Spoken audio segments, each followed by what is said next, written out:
నమస్తే, నేను మీ ఈశ్వర్. E6 న్యూస్కి స్వాగతం. వార్తల్లోని ముఖ్య అంశాలు. తెలంగాణ రాష్ట్రం ఏర్పడిన తర్వాత భారీగా లబ్ధి చేరింది ఆంధ్ర నాయకులకేనని, ఆంధ్ర ప్రజలకేనని మాజీ మంత్రి బీఆర్ఎస్ సీనియర్ నేత శ్రీనివాస్ గౌడ్ అన్నారు. తిరుమల శ్రీవారిని శ్రీనివాస్ గౌడ్ దర్శించుకున్నారు. దేవుడు ముందు అందరినీ సమానంగా చూడాలని తెలిపారు. తెలంగాణ ప్రజాప్రతినిధుల పట్ల టీటీడీ వివక్ష చూపుతుందని, ఇది మంచి పరిణామం కాదని అన్నారు.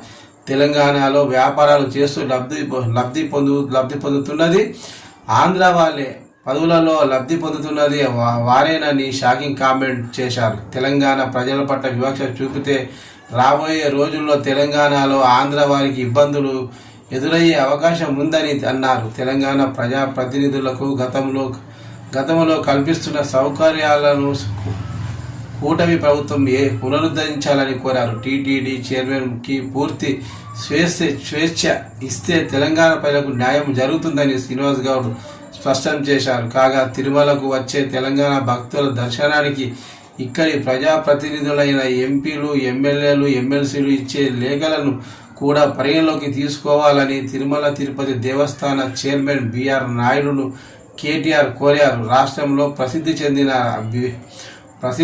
చెందిన ఆలయాల అభివృద్ధికి తోడ్పాటు అందించాలని, కరీంనగర్ దేవాలయాలు నిర్మాణాలు శరవేగంగా పూర్తి చేయాలని బిఆర్ నాయుడు కోరిన కేటీఆర్